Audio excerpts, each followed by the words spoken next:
My name is Graham Foster, and I discovered my wife's secret life at 3:17 in the morning on a Tuesday, hunched over her forgotten iPad in my basement office while she slept peacefully upstairs. The irony wasn't lost on me. Here I was, a financial technology consultant who'd built his career on finding hidden patterns in data, finally applying those skills to my own marriage. Elise had left the tablet charging on the kitchen counter, something she never did. 22 years of marriage had taught me her habits better than she knew them herself. The woman who guarded her devices like state secrets had simply walked away from an unlocked screen. My insomnia had driven me downstairs for another sleepless night of reviewing client portfolios, but curiosity made me pick up that glowing rectangle of betrayal. The meditation app folder caught my attention immediately. Elise practiced yoga, sure, but meditation apps? She'd rather spend an hour complaining about traffic than 5 minutes in silent reflection. I tapped the folder, expecting to find unused wellness downloads gathering digital dust. Instead, I found 2 years of my wife's double life, meticulously organized in an app called Inner Peace Messages, which turned out to be nothing more than an encrypted chat platform disguised as spiritual guidance. The messages started innocently enough. Elise had connected with someone calling himself Simon Wanderer in what appeared to be a travel photography forum.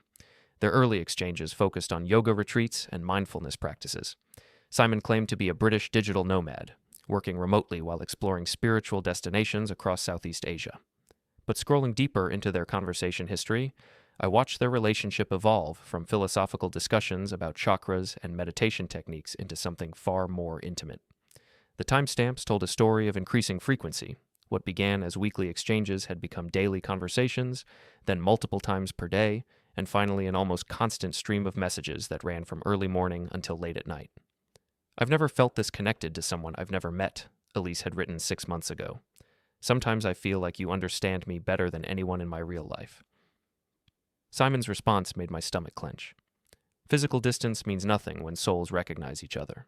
I dream about the day we can finally be together in person. I spent the next 4 hours reading through their digital relationship, watching my wife fall in love with a stranger while lying next to me every night.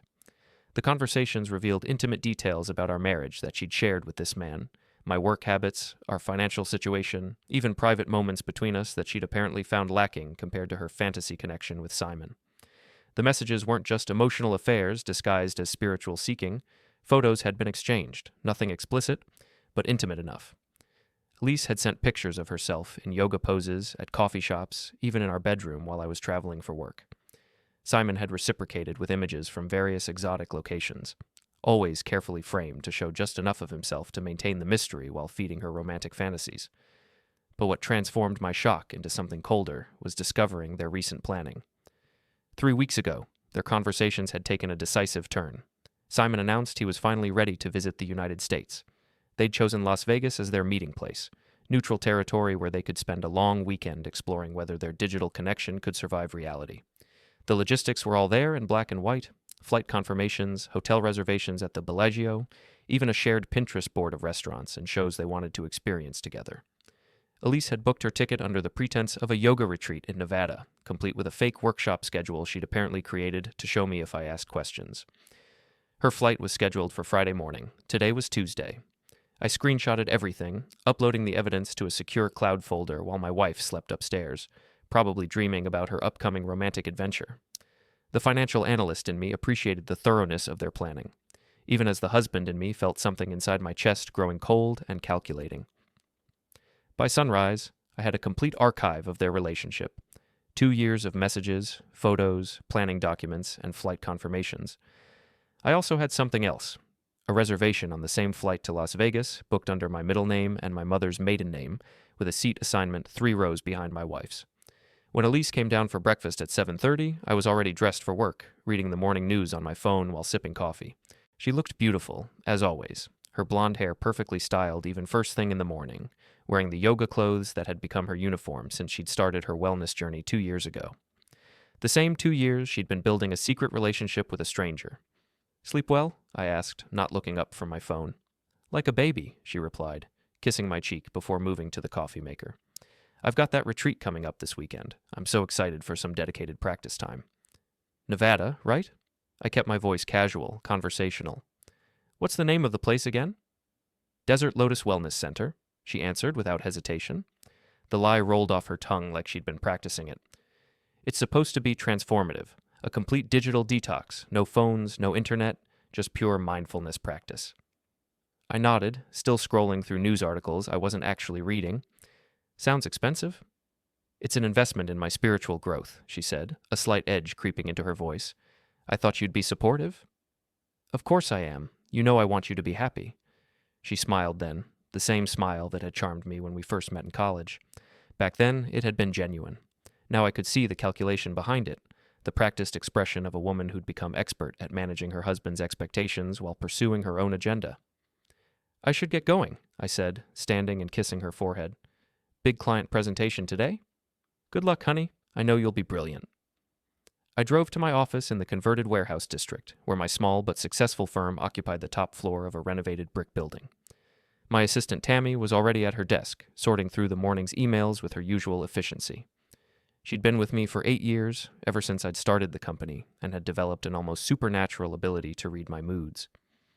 You look like someone who discovered their accountant's been skimming, she said without looking up from her computer screen. Close, I replied, heading toward my private office. Can you come in here for a minute? And close the door. Tammy followed me in, her expression shifting from casual concern to focused attention. She was in her early 40s, divorced, with 2 teenagers, and a no-nonsense attitude that had served both of us well in building the business. More importantly, she was absolutely trustworthy and had never liked Elise. I need you to do some research, I said, settling behind my desk.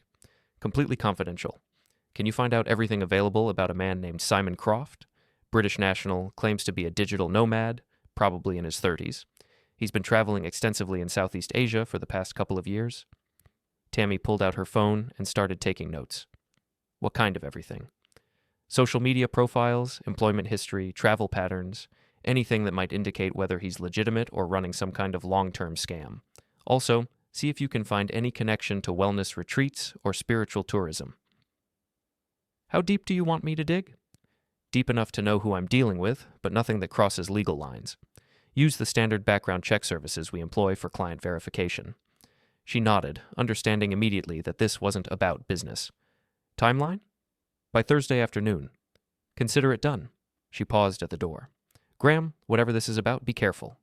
The rest of Tuesday and Wednesday passed in a strange state of suspended reality. I maintained my normal routine, client calls, project reviews, evening dinners with Elise where we discussed everything except the secret that sat between us like a third person at the table. She seemed more animated than usual, probably excitement about her upcoming trip disguised as enthusiasm for her fake retreat. Thursday afternoon, Tammy knocked on my office door with a thick folder and a grim expression. Your Simon Croft is interesting, she said, settling into the chair across from my desk. Real name is Simon Crawford. 34 years old, originally from Manchester. He's got a legitimate British passport and has indeed been traveling extensively, but not exactly as a spiritual seeker. She opened the folder and spread out printed pages, social media profiles, financial records, and what appeared to be screenshots from various dating websites. He's running a sophisticated long-term romance operation, she continued. I found evidence of at least 6 other women he's been corresponding with over the past 3 years, all of them married, all of them financially comfortable. The spiritual nomad thing is his hook. It appeals to a specific type of woman going through midlife transitions. I studied the photographs she'd compiled. Simon was handsome in a generic way, with the kind of carefully groomed appearance that looked good in social media photos, but probably wouldn't stand up to close inspection in person. His various profiles showed him in exotic locations, always alone, always positioned as a sensitive soul seeking authentic connection in an artificial world. Has he ever actually met any of these women in person? I asked. That's where it gets interesting. I found records of 3 previous trips to the United States over the past 2 years. Each time, he met with one of his online relationships. Each time, the woman ended up sending him money afterward, sometimes for travel expenses, sometimes for business investments, sometimes just as gifts. So he's a professional romance scammer. More sophisticated than that. He's not asking for money up front. He's building genuine emotional connections, meeting them in person to solidify the relationship, then leveraging that connection for financial gain over time. It's actually brilliant, in a completely horrible way. I leaned back in my chair, processing this information. My wife wasn't just having an emotional affair. She was being targeted by someone who made a living manipulating lonely women. There's more, Tammy said. I checked his travel records. He's scheduled to arrive in Las Vegas tomorrow morning, about 2 hours before your wife's flight lands. He's staying at the Bellagio through Monday. Same hotel Elise booked. Same hotel. I'm guessing same weekend plan he's used with the other women. She closed the folder and looked at me directly. What are you going to do? I was quiet for a long moment, staring out the window at the harbor where expensive sailboats bobbed in their slips, owned by people wealthy enough to afford beautiful things that they used a few times a year. Like marriages, I thought. Like trust. I'm going to Las Vegas, I finally said. I'm going to make sure my wife gets the spiritual awakening she's been seeking. Friday morning arrived with the kind of crisp autumn weather that made our coastal New England town look like a postcard. I stood at my bedroom window, watching Elise load her suitcase into her Lexus, marveling at how normal everything appeared. She'd kissed me goodbye 20 minutes earlier, reminding me that she'd be unreachable all weekend due to the retreat's digital detox policy. I'll miss you, she'd said, and for a moment, I almost believed she meant it. My own bag was already in my car, a smaller carry-on packed with clothes suitable for a weekend in Las Vegas and a small camera capable of recording high-definition video. I'd also brought something else, a manila envelope containing printed copies of every message, photo, and planning document from Elise's secret relationship. Evidence that would speak louder than any confrontation I could orchestrate. The drive to Logan International Airport took 45 minutes in Friday morning traffic. I'd timed it perfectly to arrive just as Elise would be going through security, close enough to observe her routine but far enough behind to avoid accidental contact. My seat assignment put me 3 rows behind her on the plane, with a clear view of her activities during the 5-hour flight to Nevada. I watched her go through security from a distance, noting how she checked her phone constantly, probably exchanging final messages with Simon before boarding. She looked excited, practically glowing with anticipation. 22 years of marriage, and I'd never seen her this animated about spending time with me. The boarding process was routine until I reached my seat and realized I could see Elise perfectly. She was in 14F, window seat, already settled with a book and a bottle of water. I was in 17C, aisle seat, with an unobstructed view of her profile. Perfect positioning for what I had planned. As the plane taxied for takeoff, I watched my wife pull out her phone for one final message exchange. Even from 3 rows away, I could see her smiling as she typed. The woman who'd been married to me for over 2 decades was giddy with excitement about meeting another man. The flight to Las Vegas provided 5 hours to observe Elise's pre-affair rituals. She spent most of the journey alternating between reading a book about mindfulness, probably chosen to maintain her cover story, and staring out the window with the dreamy expression of someone lost in romantic fantasy. She visited the bathroom twice to check her appearance, returning each time with freshly applied lipstick and perfectly arranged hair. I used the time to review my plan one final time. The goal wasn't revenge, exactly. It was revelation. I wanted to strip away the fantasy and force everyone involved to confront reality. Simon thought he was meeting another lonely housewife, ripe for manipulation. Elise thought she was beginning a romantic adventure with her soulmate. Both of them were about to discover that actions have consequences and secrets don't stay buried forever. As we began our descent into McCarran International Airport, I pulled out my phone and activated the video recording function. The moment of truth was approaching, and I intended to document every second of it. The Las Vegas airport was exactly what I'd expected. Gaudy, loud, and filled with people either arriving with hope or leaving with regret. I hung back as our flight disembarked, maintaining visual contact with Elise while staying far enough behind to remain unnoticed. She moved through the terminal with purpose, clearly familiar with the layout from her extensive planning with Simon. Baggage claim was a massive carousel surrounded by tired travelers and enthusiastic greeters. I positioned myself behind a pillar with a clear view of the area where Elise waited, her eyes scanning every face that entered the baggage claim area. She'd changed clothes in the airplane bathroom, trading her travel outfit for a flowing dress that I recognized from one of the photos she'd sent to Simon. At 2:47 p.m. Pacific time, Simon Crawford entered the baggage claim area. He was shorter than his photos suggested, with the kind of carefully maintained appearance that looked good in social media posts but seemed try-hard in person. His hair was perfectly styled, his clothes expensive but trying too hard to look casual.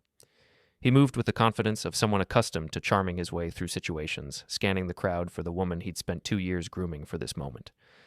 When his eyes found Elise, his smile was practiced but effective. She practically glowed as she recognized him, her face lighting up with the kind of joy I hadn't seen directed at me in years.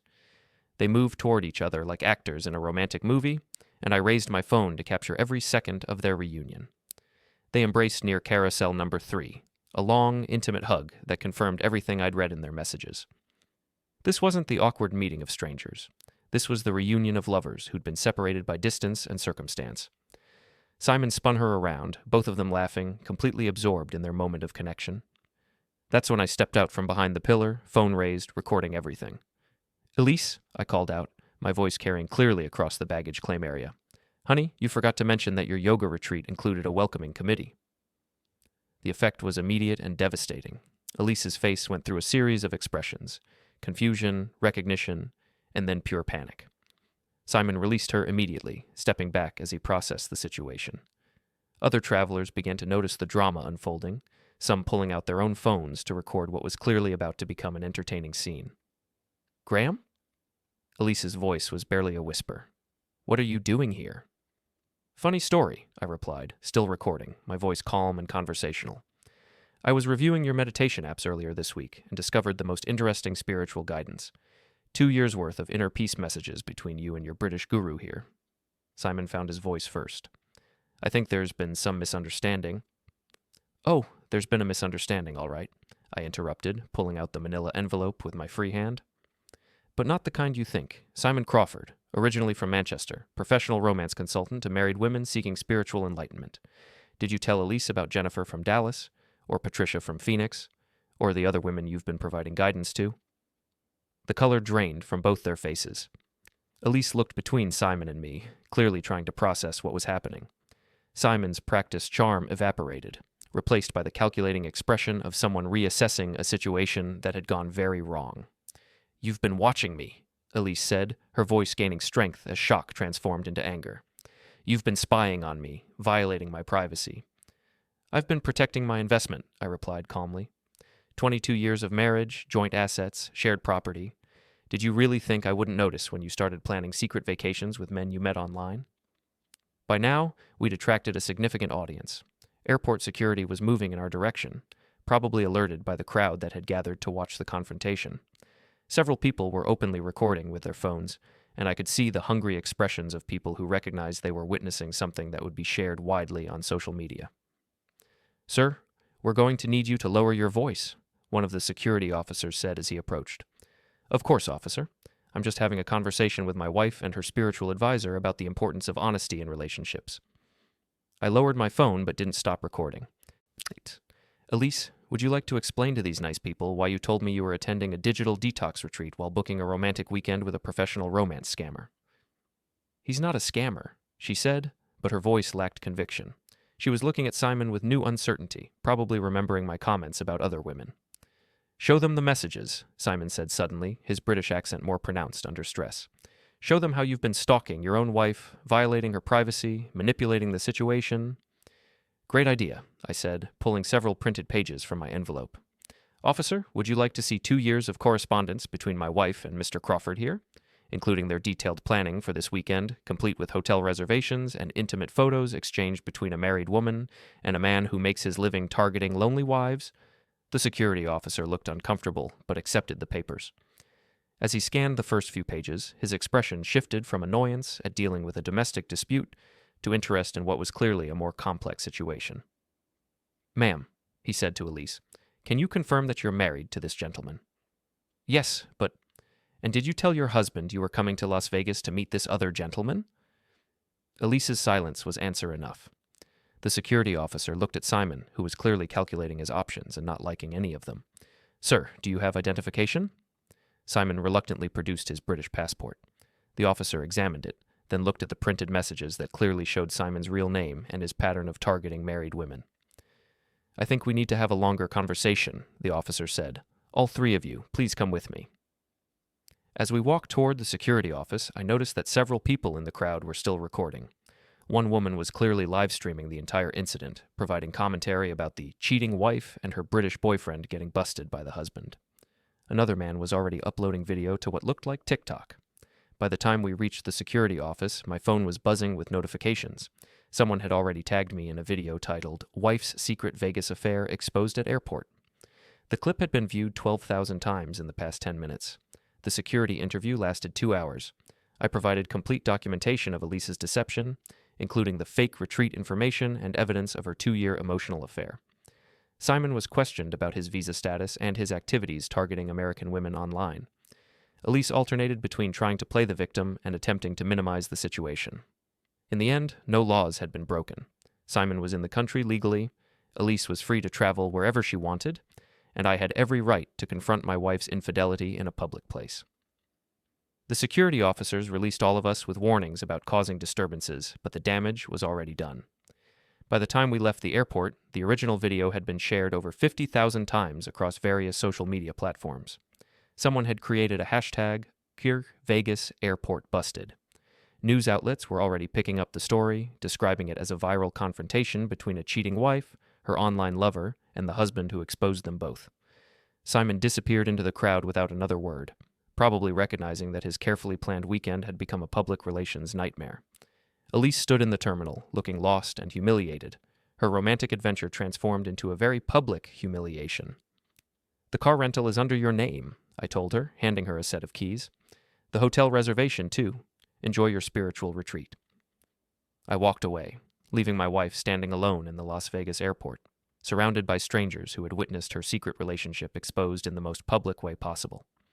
My phone continued buzzing with notifications as the video spread across the internet, viewed by millions of people who were sharing, commenting, and judging the woman who had spent 2 years planning to betray her marriage. The flight back to Boston was peaceful. I spent most of the journey reading comments on the various social media posts featuring our airport confrontation. The public reaction was overwhelmingly supportive of my position, with thousands of people praising my calm handling of the situation and condemning Elise's deception. By the time I landed in Boston, the video had been viewed over 2 million times. News outlets were calling it the Vegas Airport Affair Bust, and relationship experts were using it as an example of how social media was changing the way infidelity was exposed and punished. I drove home to our empty house, poured myself a glass of wine, and sat in my basement office, reading the messages that continued pouring in from strangers around the world who had witnessed my wife's humiliation and wanted to share their own stories of betrayal and revenge. The phone rang at midnight. Elise's number appeared on the caller ID. "Graham," she said when I answered. Her voice was hollow, defeated. "We need to talk." "No," I replied calmly. "We really don't. You wanted a spiritual awakening, and you got one. You discovered what happens when secrets stop being secret. Consider it a learning experience." I hung up and turned off my phone. Outside, the October wind was picking up, rattling the windows of the house that would soon be mine alone. The woman who had spent 2 years planning to betray our marriage was probably sitting in a Las Vegas hotel room, watching videos of her own humiliation spread across the internet, finally understanding the consequences of her choices. It was the best night's sleep I'd had in months. The video went viral in ways I never could have anticipated. By Monday morning, Vegas Airport Affair Bust had been viewed over 18 million times across all platforms. News outlets from CNN to the BBC were running segments about online infidelity and the changing nature of public shaming in the digital age. Relationship experts were debating whether my public confrontation was justified or cruel. Social media was split between people calling me a hero and others labeling me a controlling husband. I didn't care about any of that. What mattered was that Elise's carefully constructed double life had been demolished in the most public way possible, and everyone in our small New England town now knew exactly who she really was. She returned home Sunday night, using her key to enter the house like nothing had changed. I was in my office reviewing the prenuptial agreement our lawyers had drafted 22 years ago, a document that included very specific language about infidelity and asset division. The sound of her suitcase rolling across our hardwood floors was like nails on a chalkboard. "Graham," she called from the kitchen, "can we please talk about this like adults?" I found her standing by the coffee maker, still wearing the clothes she'd packed for her romantic weekend. She looked exhausted, her usually perfect appearance showing signs of strain. The confident woman who'd left for Las Vegas had been replaced by someone who'd spent the weekend dealing with the consequences of her choices. "How was your retreat?" I asked, settling at the kitchen island with my copy of the prenuptial agreement. "Don't be cruel," she said, her voice barely above a whisper. "This whole situation is humiliating enough." Humiliating for who? The woman who spent 2 years lying to her husband, or the husband who discovered his wife was planning to cheat on him with a professional romance scammer? She poured coffee with shaking hands. "Simon isn't a scammer. He's a good man who's been hurt by people making assumptions. He's a professional con artist who targets married women, Elise. He's done this before, with multiple women, using the same spiritual seeker routine to manipulate them into sending him money after he establishes emotional and physical connections. That's not true. I have documentation, employment records, financial transactions, evidence of at least 6 other women he's been running the same game on. Your British soulmate is a predator, and you were his latest mark. The color drained from her face as the implications sank in. She'd been so invested in her romantic fantasy that she'd ignored obvious warning signs, choosing to believe in a connection that was professionally manufactured to exploit her vulnerabilities. Even if that's true, she said finally, it doesn't justify what you did. Spying on me, following me, humiliating me in public. What I did was protect myself and our assets from someone who was planning to commit adultery, I interrupted, sliding the prenuptial agreement across the counter. Page 7, Section 3, Subsection B, Infidelity Clause. Any spouse who engages in extramarital affairs forfeits their claim to marital assets acquired during the marriage. She stared at the document like it was written in a foreign language. You're threatening me with divorce because of messages? Because of a relationship that never became physical? I'm informing you of the legal consequences of your actions. The messages, the photos, the travel planning, the secret meetings, it's all documented evidence of an extramarital affair. The fact that you didn't sleep with him is irrelevant under the terms of our agreement. This is insane. You're destroying our marriage over a friendship that got out of hand. I didn't destroy anything, I said calmly. You spent 2 years building a relationship with another man, lying to me about your activities, and planning a romantic weekend that would have ended our marriage anyway. I just forced you to confront the reality of your choices in a more public way than you'd planned. She was crying now, the kind of desperate tears that come when someone realizes they've lost control of a situation they thought they were managing. Graham, please. We can work through this. Marriage counseling, therapy, whatever it takes. The time for working through problems was before you started sending photos to British romance scammers and planning secret vacations. Now we're dealing with consequences. My phone buzzed with another notification. The video was still spreading, generating think pieces about digital infidelity and public shaming. Several daytime talk shows had reached out, wanting to interview the husband who'd exposed his wife's affair in such a dramatic fashion. Everyone's talking about this, Elise said, gesturing at my phone. Our friends, our neighbors, people at work. Do you have any idea what this is doing to my reputation? Your reputation is based on the person you chose to be, I replied. I didn't create the situation, I just documented it. She was quiet for a long moment, probably processing the full scope of her predicament. The woman who'd been so careful about managing her public image had become infamous for all the wrong reasons. What do you want from me? She asked finally. I want you to pack your things and move out of our house. I want you to find a lawyer and prepare for divorce proceedings that will leave you with whatever assets you brought into this marriage 22 years ago. And I want you to understand that actions have consequences, even when you think nobody's watching. Where am I supposed to go? That's not my problem anymore. You had 2 years to consider the practical implications of your choices. Figure it out. She left that night, taking 2 suitcases and her car, probably heading to her mother's house in the next town over. I watched from my office window as she loaded her belongings, noting how different she looked from the confident woman who'd left for Las Vegas 3 days earlier. The next morning brought a new wave of media attention. A local news station wanted to interview me about online infidelity and marriage in the digital age. A women's magazine was preparing an article about emotional affairs and their impact on traditional relationships. The video had spawned dozens of response videos, with people sharing their own stories of betrayal and revenge. I declined all interview requests. The video spoke for itself, and I had no interest in becoming a public figure in someone else's relationship drama. What mattered was that my message had been delivered clearly. Secrets have consequences, and betrayal comes with a price. Tammy arrived at the office with coffee and a stack of printed articles about the viral video. You're famous, she said, settling into the chair across from my desk, though I'm not sure that's necessarily a good thing. Fame was never the goal, I replied. Clarity was the goal. Now everyone involved understands exactly where they stand. Including you? I considered her question while reviewing the morning's emails. Several new clients had reached out, apparently impressed by my methodical approach to problem solving. Others had canceled their contracts, uncomfortable with the public attention surrounding my personal life. Especially me, I said finally. I spent 22 years married to someone who was capable of maintaining a double life for 2 years without showing any signs of guilt or remorse. That's valuable information about both her character and my judgment. What happens now? Now I rebuild. New house, new routines, new relationships based on honesty instead of convenience. The woman who left here last night taught me that marriage is only as strong as the people in it, and some people aren't strong enough to honor their commitments when something more exciting comes along. My phone rang. The caller ID showed my lawyer's number. Graham, he said when I answered. I've been watching the news coverage. We need to discuss strategy for the divorce proceedings. Based on the evidence you've provided and the prenuptial agreement, this should be relatively straightforward, but we need to be prepared for her legal team to challenge the infidelity clause. Let them challenge it, I replied. I have 2 years of documented evidence and 18 million witnesses to her confession at the airport. After hanging up, I walked to my office window and looked out at the harbor where expensive boats sat unused in their slips, owned by people wealthy enough to afford beautiful things they didn't appreciate, like marriages built on shared history rather than ongoing connection, like trust that's taken for granted until it's gone. Elise had wanted excitement, romance, and the thrill of a secret relationship with a mysterious stranger.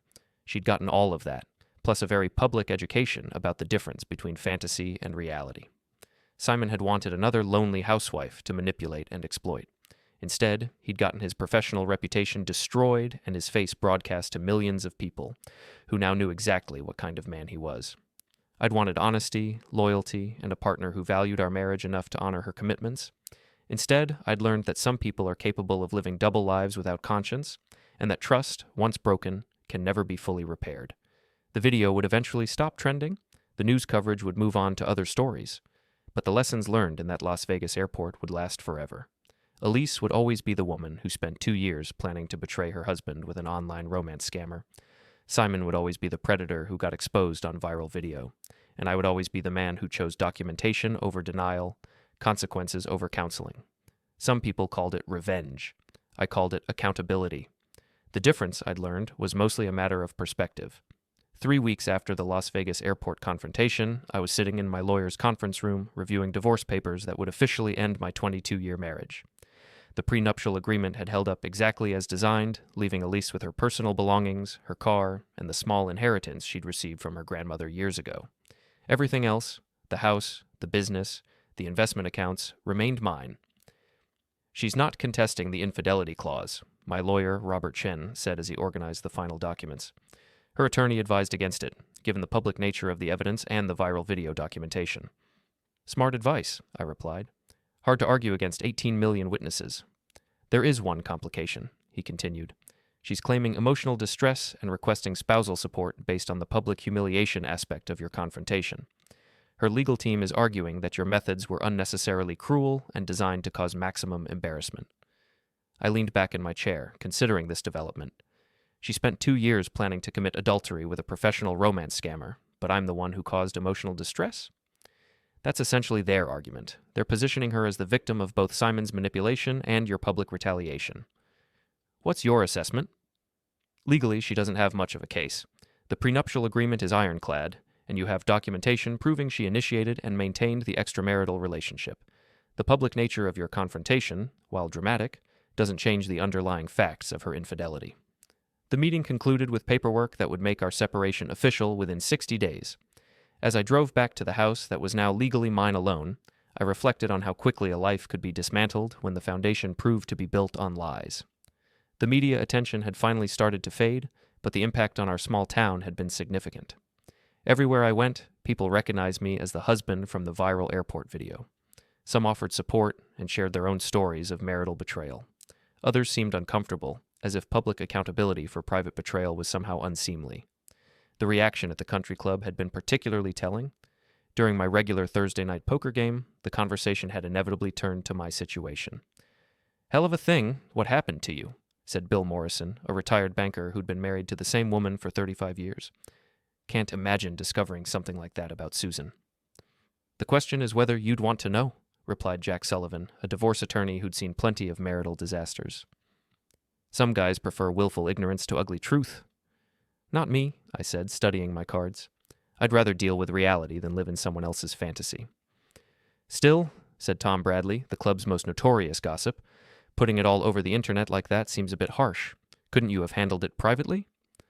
"She had 2 years to handle it privately," I replied. "She chose public deception over private honesty. I just made the deception public." The poker game continued, but I could sense the underlying tension. These were men who'd built their lives on maintaining appearances and managing reputations. My decision to expose Elise's betrayal so dramatically had violated an unspoken agreement about keeping marital problems discreet. I didn't care.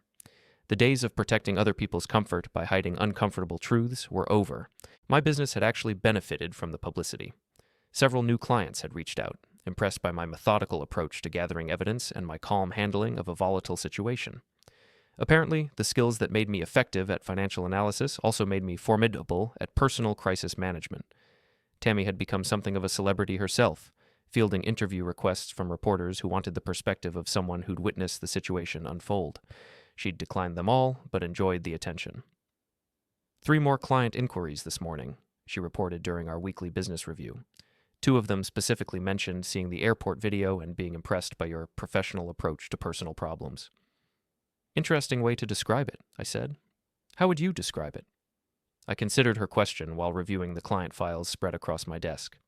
Applied data analysis. I gathered information, identified patterns, and presented findings in a format that couldn't be ignored or misinterpreted. And the public humiliation aspect? That was Elise's choice.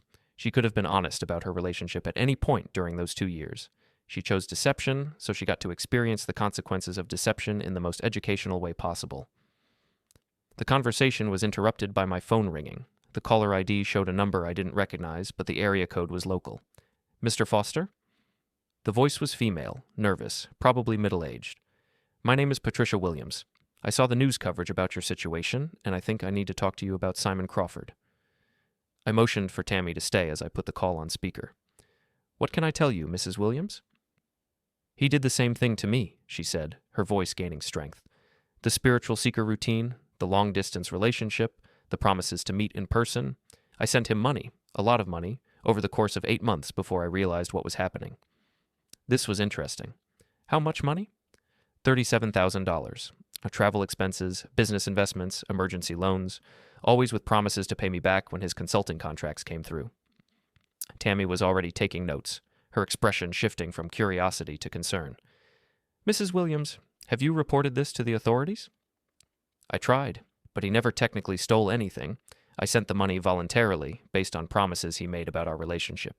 The police said it was a civil matter, not criminal fraud. But you think the viral video might change that? I think having documentation of his pattern of targeting married women might help establish intent to defraud. I've been in contact with 2 other women who had similar experiences with him. After taking her contact information and promising to connect her with appropriate legal resources, I hung up and looked at Tammy. Sounds like your airport confrontation did more than just expose your wife's affair, she said. You might have blown up an entire criminal enterprise. The implications were significant. If Simon had been systematically targeting and defrauding multiple women using the same romantic manipulation tactics, the viral video had essentially created a public record of his methods and identity. Women who'd been too embarrassed to come forward might now feel empowered to seek justice. Over the next few days, I received 6 more calls from women who'd had similar experiences with Simon Crawford. The stories were remarkably consistent. Initial contact through spiritual or travel-related online communities, months of increasingly intimate correspondence, promises of in-person meetings, and requests for financial assistance that started small and gradually increased. The amounts varied, from a few $1,000s to over $50,000, but the emotional manipulation was identical. Simon had crafted a persona specifically designed to appeal to women going through midlife transitions, offering them the spiritual and romantic connection they felt was missing from their marriages.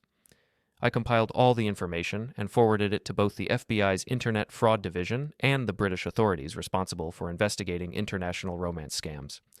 The viral video had provided law enforcement with something they rarely had in these cases: clear documentation of the perpetrator's identity, methods, and victims. 2 weeks later, I received a call from an FBI agent working on internet fraud cases. Mr. Foster, I wanted to thank you for the information you provided about Simon Crawford, Agent Sarah Mitchell said. We've been tracking romance scam operations for years, but usually we only see the aftermath. Victims who've lost money but can't provide clear evidence of criminal intent. What makes this case different?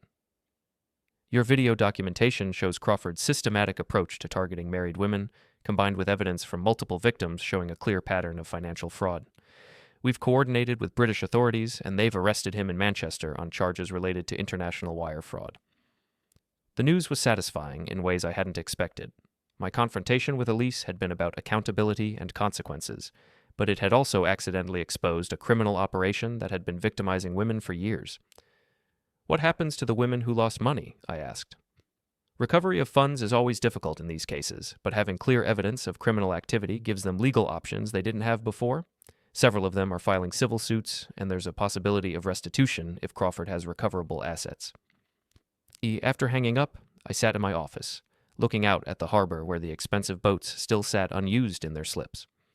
The woman who'd planned to betray our marriage had accidentally led me to expose a criminal who'd been systematically defrauding vulnerable women.